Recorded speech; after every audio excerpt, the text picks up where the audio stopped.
মাত্রাতিরিক্ত রাসায়নিক সারের প্রয়োগ আর অধিক ফলনের চাপে অনুর্বর হয়ে পড়ছে নীলফামারী সহ উত্তরের বেশিরভাগ ফসলি জমি। এ তথ্য জানিয়েছেন মৃত্তিকা সম্পদ ইনস্টিটিউটের বিজ্ঞানীরা। দ্রুত কার্যকর ব্যবস্থা না নিলে পরিস্থিতি আরও ভয়াবহ হবে বলে শঙ্কা তাদের।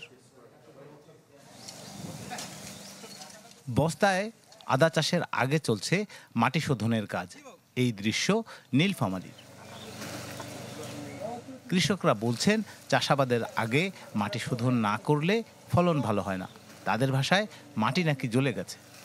চুন আর অন্য জিনিসপাতি মানে ইআইটিআই মেডিসিন দিয়ে এগুলোকে শোধন করতে হচ্ছে। শোধন করলে তাহলে আবারটা সুন্দরভাবে হচ্ছে। জমি জ্বলে গেছে, এখন জ্বলে যাওয়ার কারণে এখন গোবর আর চুন এই ডাইলিউশন করে নিয়ে আসে মাটিটা শোধন করার জন্য।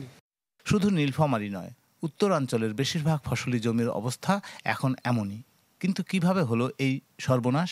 মৃত্তিকা সম্পদ ইনস্টিটিউটের বৈজ্ঞানিক কর্মকর্তা জানালেন, মাটিতে রাসায়নিক সারের মাত্রাতিরিক্ত প্রয়োগের কারণেই ঘটেছে এমন ঘটনা। সার হজম করার ক্ষমতা কমে যাওয়ায় অনুৎপাদনশীল হয়ে পড়েছে জমি। মাটিটা পরীক্ষা করে দেখি যে ওখানে যে সমস্যাটা হয়ে গেছে, ওনার জৈবদের পরিমাণটা অনেক কমে গেছে গা, পিএইচের মাত্রাটা অনেক বৃদ্ধি পেয়ে গেছে গা। এই জন্য গাছের খাদ্য উপাদান গাছ মানে রাসায়নিক খাদ্য উপাদান গাছ নিতে পারতেছে না। এই কারণে কিন্তু এই মাটিতে এসে ফসল করতে পারতেছে না।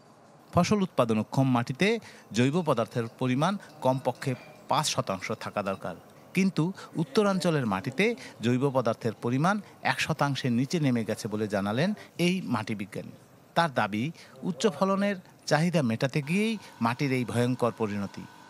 মাটির যে অম্লতা এটা ধীরে ধীরে বেড়ে যাচ্ছে, অর্থাৎ পিএইচ মান যেটাকে বলা হয় এটা নিরপেক্ষ থাকার কথা, 6.5 থেকে 7.5 বা 7-এর মধ্যে থাকার কথা। অথচ এই অঞ্চলের মাটিতে এটা এখন হ্রাস পেতে পেতে 5 বা 5-এরও কম হয়ে গেছে। কোনো কোনো ক্ষেত্রে আমরা এটা 4 ভাগের কাছাকাছি দেখতে পাই। নীলফামারী জেলায় 1,13,000 হেক্টর জমিতে চাষাবাদ হয়। এই জেলায় শস্য নিবিড়তা 243%। রায়হান সবুক্তগিন, চ্যানেল 24, নীলফামারী।